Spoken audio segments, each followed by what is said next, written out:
Hey, how's it going? This is Darrin Goodman from GuitarControl.com bringing you this video lesson today. Today I want to show you this kind of a cool little lick in A minor. It has like several different parts that make it up. It's one of the things what I like about it is it's using these triad shapes that I've used in previous lessons and stuff, but it's arranged differently. So it's using those shapes, it's using some other arpeggio shapes. It's a pretty cool lick. So let's get close up and take a look at it. All right, so be sure to click on the link in the description for the tabs so you can follow along. All right, so we're starting off. We are going to be doing A minor triad on strings 6, 5, and 4. So we've that shape consists of the 17th fret of the 6th string with your 4th finger, and the 15th fret of the 5th string with your 2nd finger, and the 14th fret of the 4th string with your 1st finger. So then after that, then we go down and we start on the 14th fret of the 3rd string with our 3rd finger, the 13th fret of the 2nd string with your 2nd finger, and the 12th fret of the 1st string with your 1st finger. So another triad. We're just putting those two together. So the trick here is that if you were playing it like that, you would have to, when you move up and you make the transition from the 4th to the 3rd string, you're on the same fret, you'd have to move with your 3rd finger. But we're not going to play it like that. We're actually going to start off on, so this is in root position. So like this is the root, the 3rd, minor 3rd, and the 5th. So we're going to start with the 5th and go to the root. And then we're going to go to the 5th and then play the 3rd. So, and you want to play this as a downstroke on the 3rd. Down, up, down, up, whoops, down, up, down, up.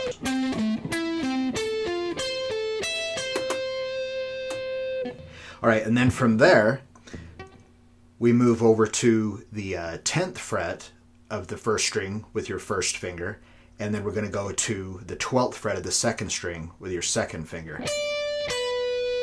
And then move that shape down a whole step, so we're at the 8th fret to the 10th fret. Now, the reason that you want to use your 2nd finger is because what follows after this, it's just going to make it easier to play it. So far we have.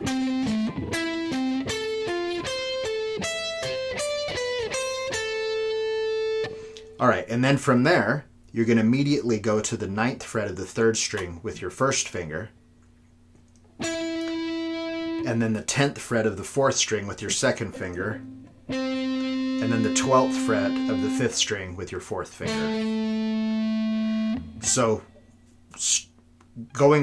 starting on the 10th fret, we have down, up, down, up, up, up, up.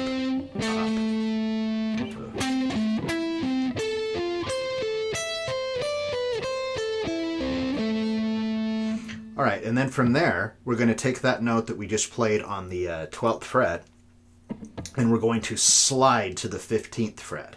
So.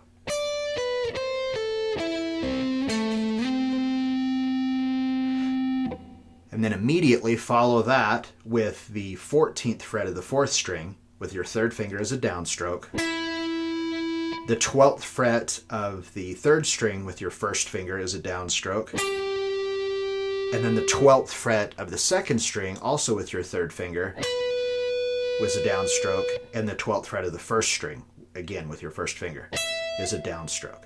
So this right here, that's just an A minor arpeggio. Now, you don't want it to, all the notes to ring out over the top of each other like that. So as you go to the 3rd string with your 1st finger, I'm playing that like on the, on the tip of my finger here. And then as I go to the 2nd string, I just roll it down And what that does is it allows my first finger to be muting the third string to keep it quiet. And then from there I roll to the first string, and again that's going to slightly mute the second string to keep all the notes separate. So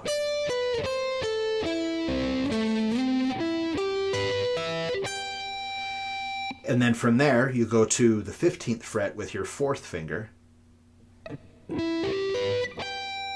and then slide that to the 19th fret, and it's simultaneously placing your first finger on the 15th fret. So, whoops.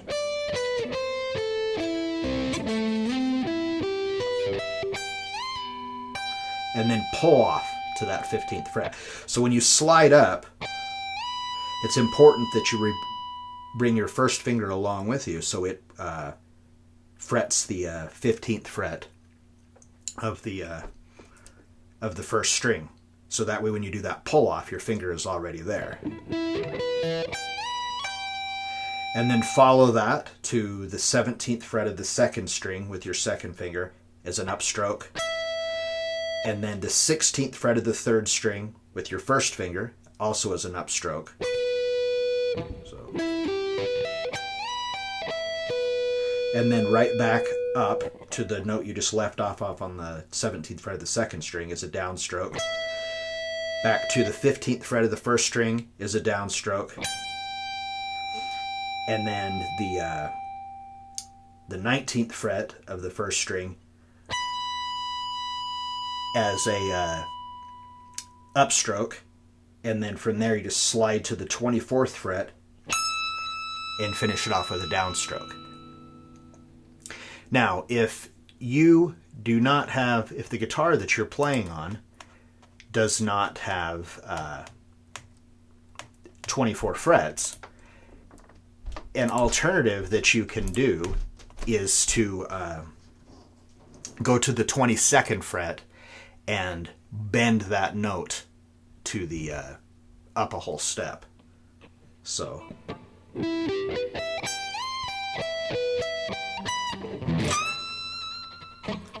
like that. Anyway, this is a cool, it's not only it's just a cool sounding lick, but it gives you an opportunity to incorporate these couple of different triad or arpeggio shapes, however you want to call them, and kind of see how they can connect together on the fretboard. Because when you're playing this shape here, like I said, this is in the root position. When you get over and you do this here,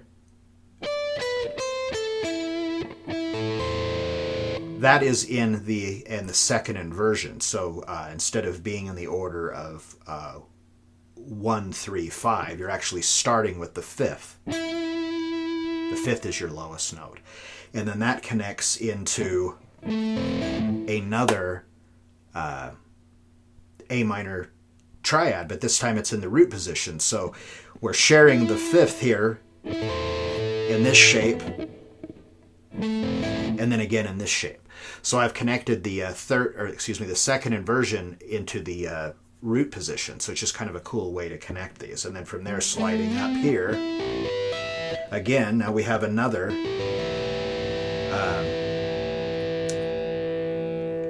inverted A minor arpeggio.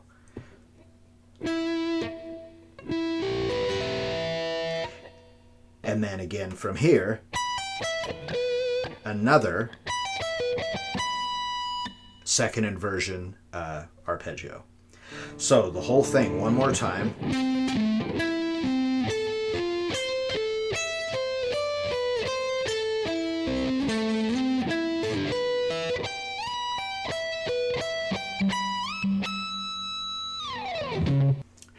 All right, so I hope you got something out of that. If you like the video, subscribe to the channel. Leave me a comment down below what you think about it.